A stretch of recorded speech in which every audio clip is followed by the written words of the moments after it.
தேர்தலின் போது அளித்த வாக்குறுதிகளில் 90% வாக்குறுதிகளை நிறைவேற்றிவிட்டதாக முதலமைச்சர் மு.க.ஸ்டாலின் பெருமிதம்.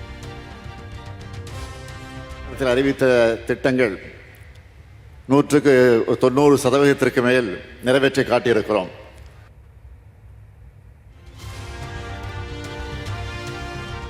வடசென்னையை வளர்ச்சி சென்னையாக மாற்றுவதற்கு 6400 கோடி ரூபாய் மதிப்பீட்டில் திட்டங்கள் நடைபெற்று வருவதாகவும் பேச்சு. 1000 கோடி ரூபாய் ஒதுக்கீடு செய்யப்பட்டு அந்த வளர்ச்சி திட்டம் உருவாக்கப்பட இருக்கிறது வடசென்னைக்காக என்று நான் அறிவித்தேன். இப்பொழுது 1000 கோடி அல்ல, 6400 கோடியாக உயர்த்தப்பட்டு அந்த பணிகளை எல்லாம் இன்றைக்கு நாம் செயல்படுத்திக் கொண்டிருக்கிறோம்.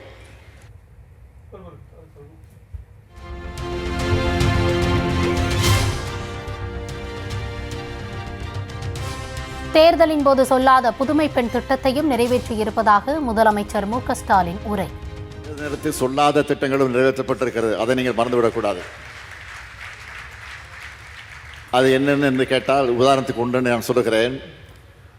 புதுமை பெண் என்கிற திட்டம் தேர்தல் வாக்குறுதிகளை வழங்கப்படவில்லை.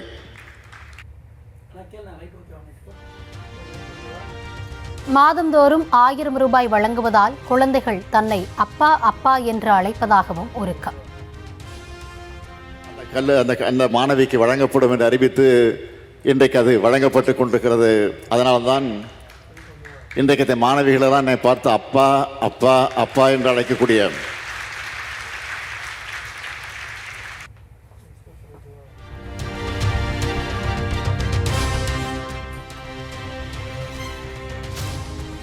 குடியிருப்பு ஆணைகளை பெற்ற பயனாளிகளுக்கு விருந்தளித்து உபசரித்த அரசு. தனது கையால் பயனாளிகளுக்கு பிரியாணி பரிமாறினார் முதலமைச்சர் மு.க.ஸ்டாலின்.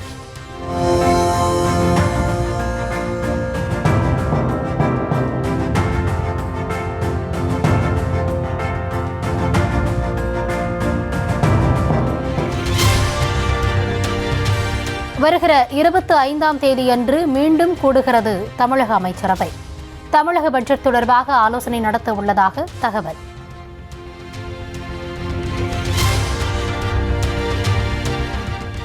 சென்னையில் ஆபரண தங்கத்தின் விலை மீண்டும் 64,000 ரூபாயை கடந்தது. சவரனுக்கு 520 ரூபாய் அதிகரித்து 64,280 ரூபாய்க்கு விற்பனை.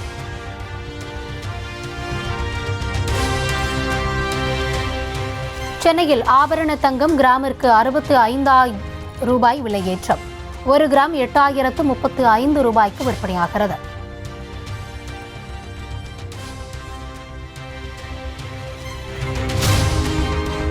தமிழக ரயில்வே காவல்துறையில் காவலர்கள் பற்றாக்குறையை போக்க நடவடிக்கை. ரயில்வே போலீஸ் டிஜிபி வன்னிய பெருமாளுடன் காவல்துறை டிஜிபி சங்கர் ஜிவால் ஆலோசனை.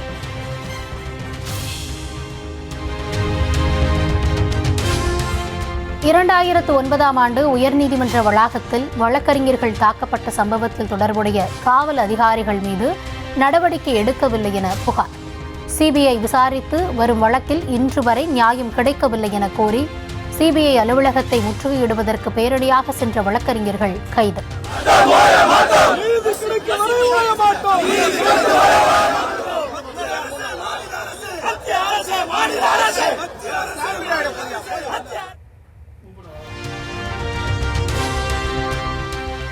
வருகை பதிவு குறைவாக இருக்கும் மாணவரை தேர்வெழுத அனுமதிப்பது முறையாக வருகை பதிவு வைத்திருக்கும் மாணவர்களை கேலிக்குள்ளாக்கிவிடும். கல்வி சார்ந்த விவகாரங்களில் தாங்கள் தலையிட முடியாது என்பதை பல முறை சுட்டிக்காட்டி இருப்பதாக கூறி சென்னை உயர்நீதிமன்றம் கருத்து.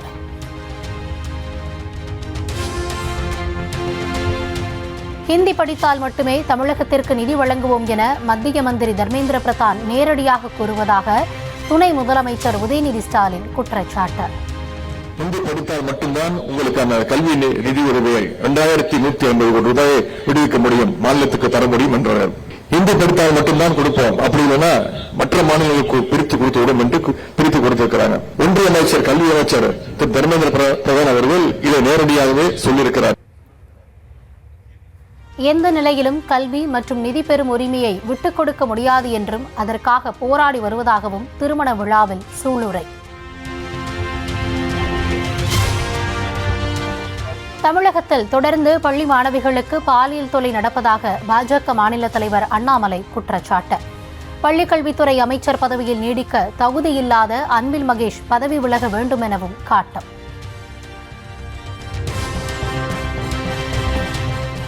மைக் புலிகேசிக்கெல்லாம் ரியாக்ட் பண்ண விரும்பவில்லை. சீமானை விமர்சித்த திருச்சி சரக டிஐஜி வருண்குமார். இந்த மைக் புலிகேசிக்கெல்லாம் நான் ரியாக்ட் பண்ண விரும்பல, விடுங்க பார்த்துக்கலாம். இந்த மைக் புலிகேசிக்கெல்லாம் நான் ரியாக்ட் பண்ண விரும்பல, விடுங்க பார்த்துக்கலாம்.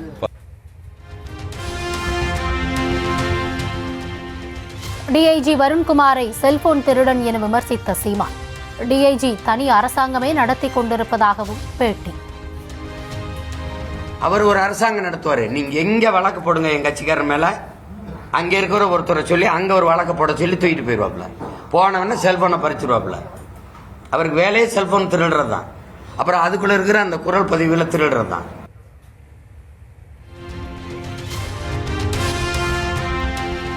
செங்கல்பட்டு மாவட்டம் வேங்கைவாசல் அருகே சாலையை ஆக்கிரமித்து கட்டப்பட்ட வீடுகள் அகற்றம். வீடுகளை அகற்றிய ஜேசிபி எந்திரம் மூலம் கல்லை வீசிய நபரை குண்டுக்கட்டாக தூக்கிச் சென்ற போலீசார். தாம்பரம் அருகே அகரம் தென் கிராமத்தில் ஆக்கிரமிப்பு வீடுகள் இடித்து அகற்றம். ஊராட்சி தலைவர் உள்ளிட்டோரின் வீடுகள் அகற்றப்பட்டதால் பெண்கள் கண்ணீர்.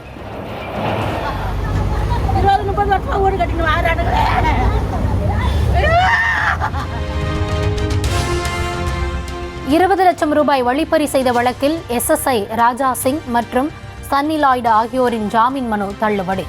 அதிகாரிகள் தொடர்பு குறித்து முழுமையாக விசாரணை நடத்த வேண்டும் என கூறி மனுவை தள்ளுபடி செய்தது சென்னை முதன்மை அமர்வு நீதிமன்றம். கடந்த 1ஆம் தேதி கைது செய்யப்பட்ட ராமேஸ்வரம் மீனவர்கள் 13 பேருக்கு தலா 50,000 ரூபாய் அபராதம் விதித்தது இலங்கை நீதிமன்றம். விசைப்படகு உரிமையாளருக்கு அந்நாட்டு மதிப்பில் 6 மில்லியன் ரூபாய் அபராதமும் 18 மாத சிறை தண்டனையும் விதித்ததால் அதிர்ச்சி.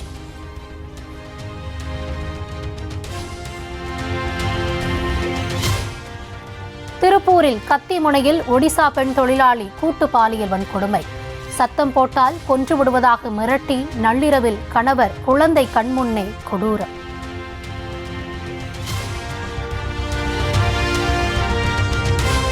திருப்பூரில் ஒடிசா பெண்ணை கூட்டு பாலியல் வன்கொடுமை செய்த பீகார் மாநிலத்தைச் சேர்ந்த 3 பேர் கைது. வேலை தேடி வந்து தங்குமிடமின்றி இருந்தவர்களை அழைத்துச் சென்று அட்டூழியம். தமிழ்நாட்டின் பல்வேறு பகுதிகளிலும் ஹிந்தி திணிப்புக்கு எதிராக கோலங்கள். ஹிந்தியை திணிக்காதே, தமிழ்நாட்டுக்கு நிதி எங்கே என்ற வாசகங்களுடன் கோலம் போட்டு எதிர்ப்பு.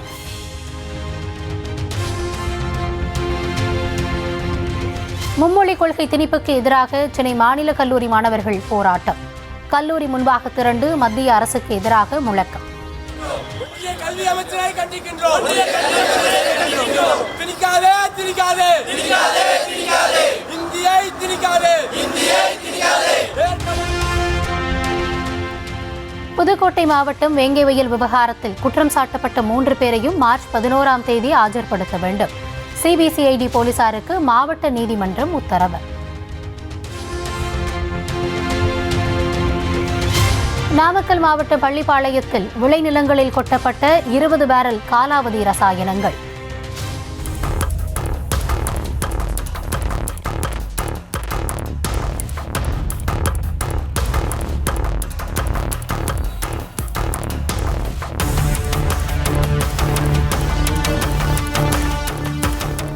திடீரென ரசாயனங்கள் தீப்பற்றி எரிந்ததில் பொதுமக்களுக்கு கண் எரிச்சல் ஏற்பட்டதாக தகவல். ராமநாதபுரம் மாவட்டம் சாயல்குடி அருகே பாலியல் புகாருக்கு உள்ளான தலைமை ஆசிரியர் மாரடைப்பால் மரணம்.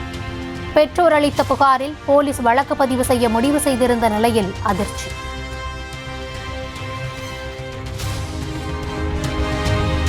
இயற்கை பேரிடர்களால் பாதிக்கப்பட்ட 5 மாநிலங்களுக்கு 1554 கோடி ரூபாய் கூடுதல் நிதி உதவி அளிக்க மத்திய அரசின் உயர்மட்ட குழு ஒப்புதல். ஆந்திராவிற்கு 608 கோடி ரூபாயும், நாகாலாந்து மாநிலத்திற்கு 170 கோடி ரூபாயும், ஒடிசாவுக்கு 255 கோடி ரூபாய் என தேசிய பேரிடர் மேலாண்மை திட்ட நிதி. டெல்லியில் நாளை புதிய முதலமைச்சர் பதவியேற்பை ஒட்டி விழாக்கோலம் பூண்ட பாஜக தலைமையகம். ராம்லீலா மைதானத்தில் முன்னேற்பாட்டு பணிகள் மும்முரம். டெல்லி காங்கிரஸ் தலைமையகத்தில் கட்சியின் பொதுச் செயலாளர்கள், மாநில பொறுப்பாளர்கள் ஆலோசனைக் கூட்டம். கார்கே, ராகுல் காந்தி, பிரியங்கா உள்ளிட்ட உயர்மட்ட தலைவர்கள் பங்கேற்பு.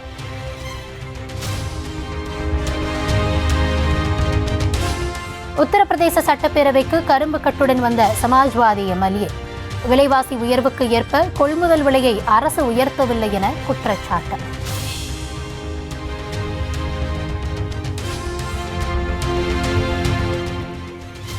குஜராத் சட்டப்பேரவைக்கு முன்பாக ஜிக்னேஷ் மேவானி உள்ளிட்ட காங்கிரஸ் எம்எல்ஏக்கள் கைகளில் விலங்கிட்டுக் கொண்டு போராட்டம்.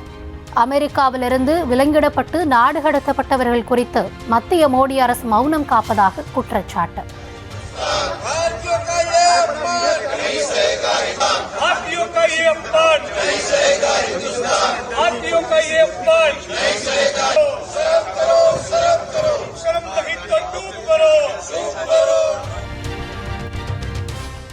இந்திய தலைமை தேர்தல் ஆணையராக பொறுப்பேற்றார் ஞானேஷ்குமார்.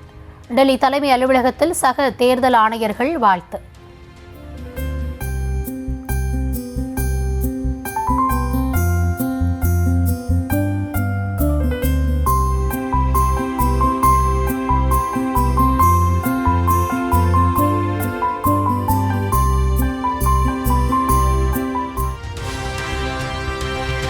மகாராஷ்டிராவில் மன்னர் சத்ரபதி சிவாஜியின் 395வது பிறந்தநாள் விழா கோலாகலம்.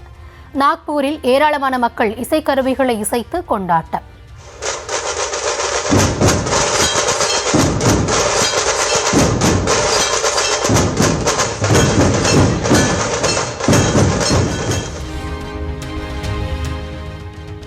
சத்ரபதி சிவாஜி பிறந்தநாளை ஒட்டி ராஜஸ்தான் ஆளுநர், முதலமைச்சர் மரியாதை. கிரெயினில் ஏறி சிலைக்கு மாலை அணிவித்து அஞ்சலி.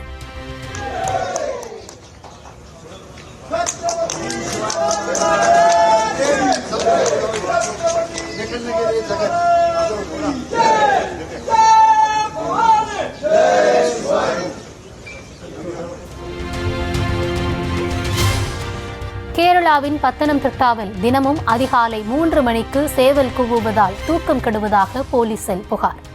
பக்கத்து வீட்டுக்காரர் மீது முதியவர் கொடுத்த புகாரால் பரபரப்பு.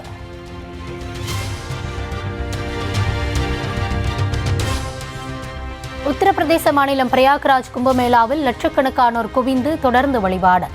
திரிவேணி சங்கமம் முழுவதும் மனித கழிவுகள் நிரம்பி குளிக்கவே தகுதியற்று இருக்கும் நிலையிலும் புனித நீராடல்.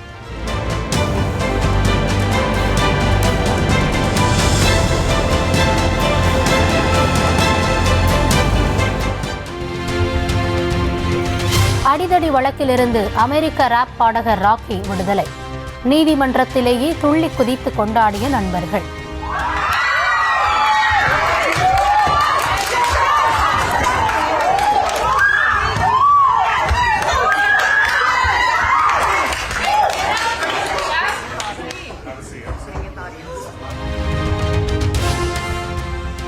பாகிஸ்தானில் தொடங்கியது சாம்பியன்ஸ் டிராபி கிரிக்கெட் தொடர். நியூசிலாந்துக்கு எதிரான போட்டியில் டாஸ் வென்ற பாகிஸ்தான் அணி முதலில் பவுலிங். 25 நிமிடங்கள் வரை விளம்பரங்களை திரையிட்டு நேரத்தை வீணடித்து விட்டதாக திரைப்பட ரசிகர் வழக்கு. பெங்களூரு PVR ஐநாக்ஸ் தியேட்டருக்கு 1 லட்சம் ரூபாய் அபராதம், ரசிகருக்கு 65,000 ரூபாய் இழப்பீடு.